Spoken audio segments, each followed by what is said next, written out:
Hi YouTube, it's Taiwan Car and I am back again on Thursday. I am going to go on and get my underground review done before I leave St. Lucia for Texas for a little while, but I'll be back here to give you guys more scenery. But I'm trying to catch the sunset this evening. It's about 6 o'clock here, and that's the Caribbean Sea right there. That's the sun not blinding me right now. So anyway, let's go on and get to it. I'm going to be hitting the pause button a lot so that I don't waste too much time. I want to get this under 30 minutes. So here we go. First, I want to send a thank you, a shout out to Larry Evans for letting me know that the actor whose name I was asking about last week, whose face I could recognize, but name I didn't know, was Bokeem Woodbine. That did not help me because I couldn't recognize any of his work. And then Anna Moreno came on and commented that he was in Jason's Lyric, which thank you for the help, but that didn't help me because I hadn't seen Jason's Lyric. But I went on and I looked on his IMDb page and saw that he was in Life, and that's where I remembered him from. Can't get right. And I also want to thank my new subscriber, Misty Davis, for answering. Well, I didn't even ask the question, and I meant to ask it, but I didn't, but she answered it anyway, as to what the drug was that we saw Ernestine huffing the whole time, and it was laudanum, she told me. So thank you, Misty, for that bit of information. I went on and did some research on laudanum, and I found that what she told me was most likely correct because of the time that that drug was being used. And then I don't know if you all caught it, but it came up again in this episode. Someone actually said it by name. And also, before I get into the review, I want to give a shout out to 4 YouTubers, 3 who I watched review Underground last season, and one of them is Mike B, who subscribed to me now, by the way. So thank you, Mike, for hitting subscribe on my channel. And another lady who goes by Color Me Pink, and pink with a Y, not an I, and Funky Dineva. Those are the 3 who I watched review it last season. And one of my subscribers, I saw, one of my new subscribers who just subscribed last week, also now is going to be reviewing Underground, jumping in this season right along with me. And her name is TW23. So check out those channels. I'll try to remember to post a link. There's somebody riding by with some reggae music playing, so I hope that you all can still hear me. So anyway, let's jump on into the review. We're on the Fellows Plantation again, and Bokeem Woodbine. I went to look at, when I looked at his IMDb page, I saw that Daniel is his character's name, even though I don't think that they've said it yet on the show. That's his character's name. So Daniel gets to his quarters early from a day's work, and his wife is kind of looking at him like, you sure are home soon. And I'm sure that that didn't typically happen for a slave, like, the sun is still up, what are you doing here?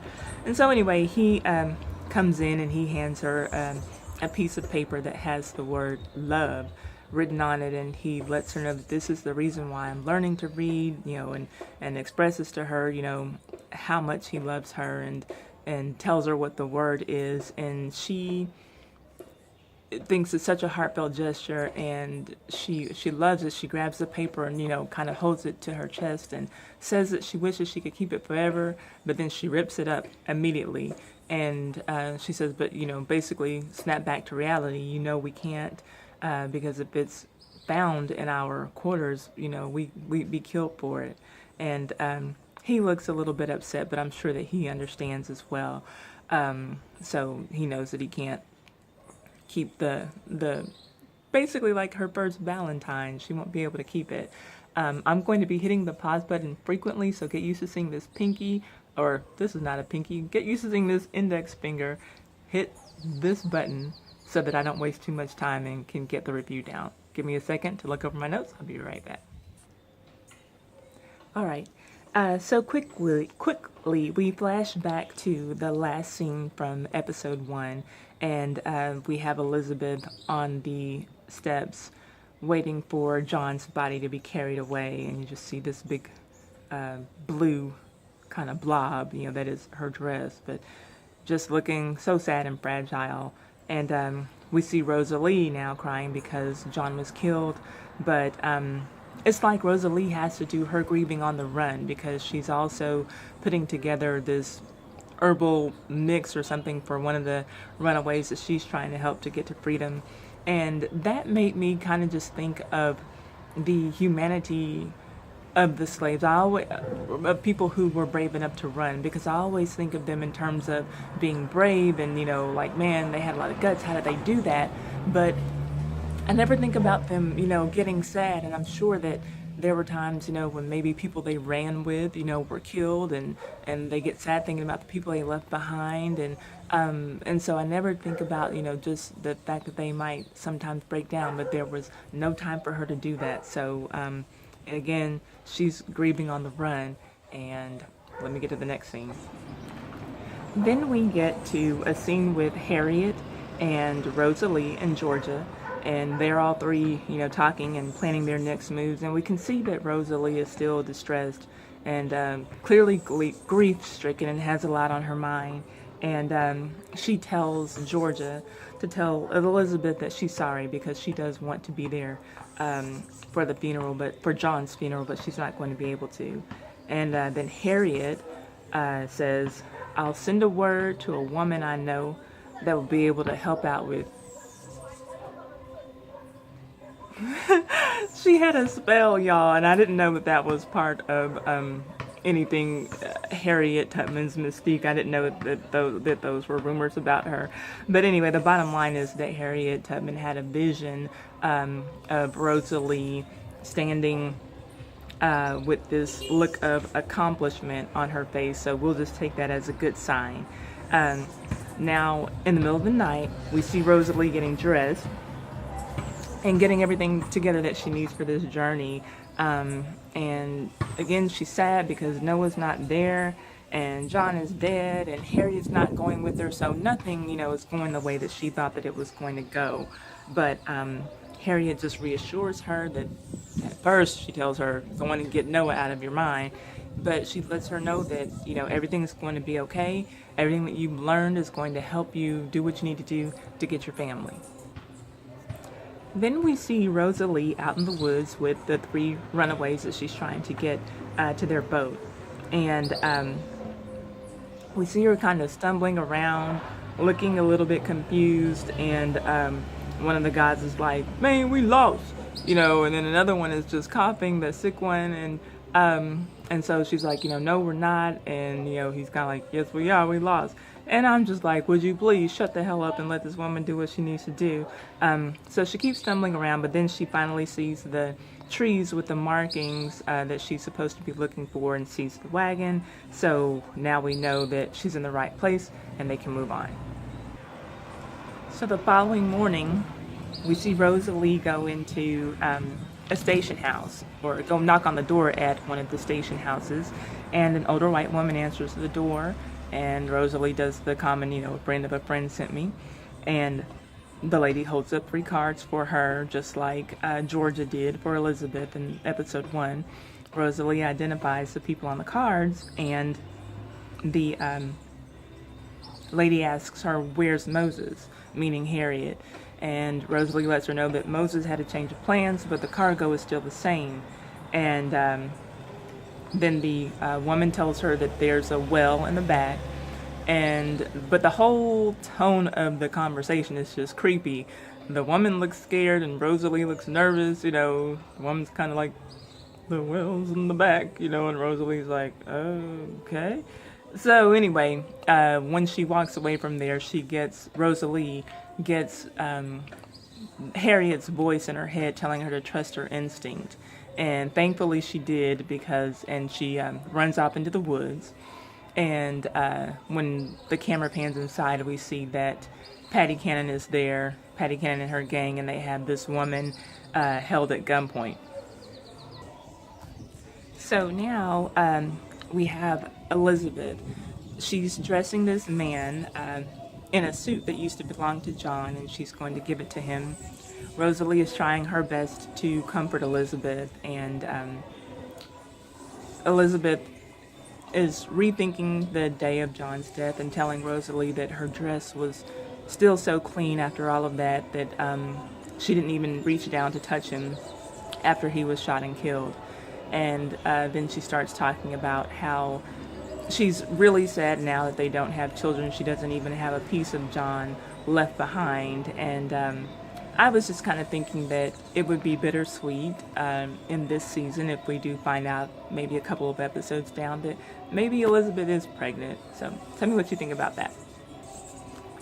Then we see Georgia giving Elizabeth a tour of her station house. She's showing her all of the hideaways and secret passages that are there and how to get around it.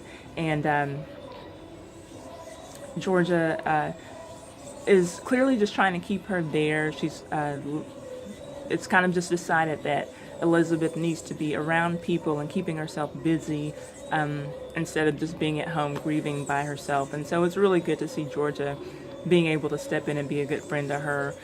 We know that Georgia now, we learn, has lost a spouse as well. Even though he was sick and she had time to prepare for it, she's probably the only one who Elizabeth is in contact with who even has an idea of how Elizabeth is feeling. So she's just basically trying to keep her out of slipping into a depression mode is what it looks like. And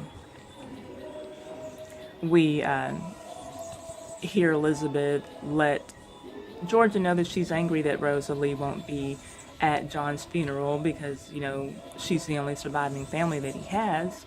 And Georgia lets her know, Rosalie does wish that she could be there. And, but that's just not how things worked out. And so, Elizabeth says something to the effect of, well, I guess people just grieve differently.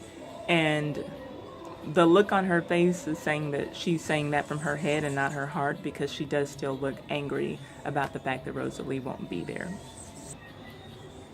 Then we see Elizabeth sitting by herself, just clearly stewing in her anger. She's upset that, one, John is dead, and two, that Rosalie's not coming to this funeral. She's probably just upset at the world right now. And you hear when you're grieving that a lot of the times it's easier to be angry than it is to be sad. And so the guy that she gave the John suit to, he comes by and he sees that clearly her mind is wandering, and so I think that he tried his best to offer her some comforting words. And he sits down and tells her how he used to lay awake at night thinking about the number 39, because that was the number of lashings that the master at his old plantation would allow the overseer to give them. And he's not 40, not 35, but 39 lashings. And that thought would keep him awake at night, and then he would start to thinking about what slaves were going through on other plantations and how they must be suffering. And it just got to the point where he couldn't sleep at night. So he said that he was trading anything that he had so that he could get some laudanum, and that's that drug again that Ernestine was using in the last episode. And but then he came to the realization that some things just don't make any sense. And so you have to have faith that things will get better. And he tells Elizabeth to just, hopefully, that would comfort her, but to just get some sleep. And we know that Elizabeth is kind of thinking, sleep, revenge, same difference. Because the next thing that we see is the next day, Elizabeth at the steps of the courthouse where John was murdered. She can still see his blood on the steps there. And she has a gun in her purse, and she's clearly waiting on someone to shoot someone. We don't know if she's hoping that she can find the man who killed John, or if it's a judge who she thinks, was unfair, or somebody who didn't want to take up the case, but she's ready to shoot someone. Thankfully, Georgia walks up on her and sees her and talks some sense into her and basically tells her that, I know you want revenge, I know you want to make things right, but this is not the way. And then we see the funeral, and it's only a handful of people there. Very sad. Now we're back at the row plantation with Miss Ernestine and her abusive man.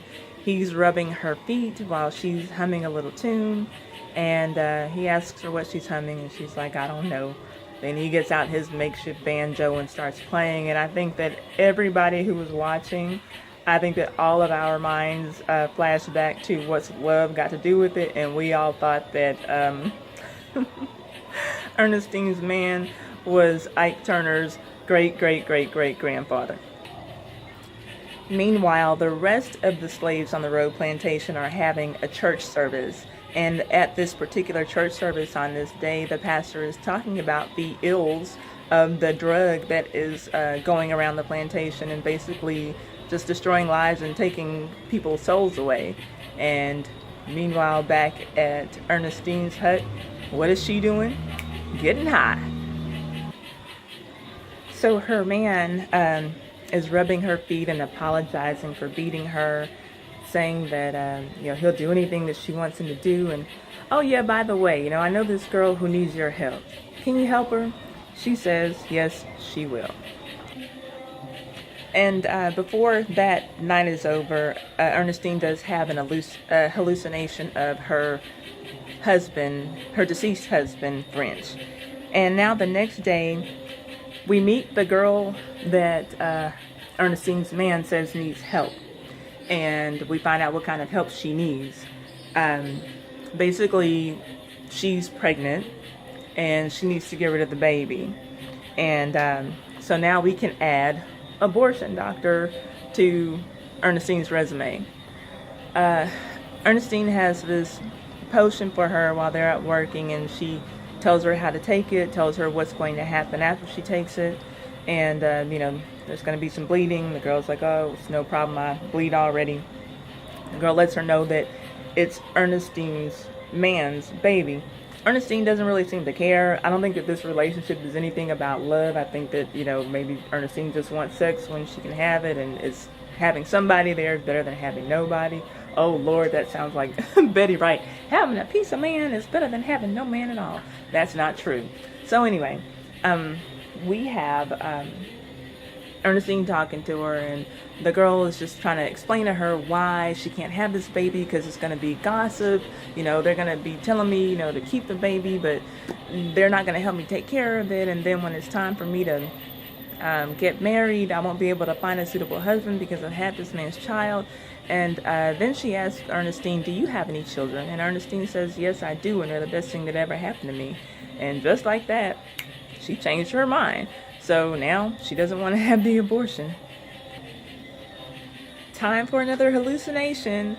So after Ernestine's day of work, she's walking past this bush or tree with berries on it, and her dead husband, French, appears to her in another hallucination. And this time he talks to her and kind of hashes out some things in their past, and basically he gets on her for picking those berry leaves for that girl, because he knows what that's all about. And I don't think that there was anything else that was really much to their conversation.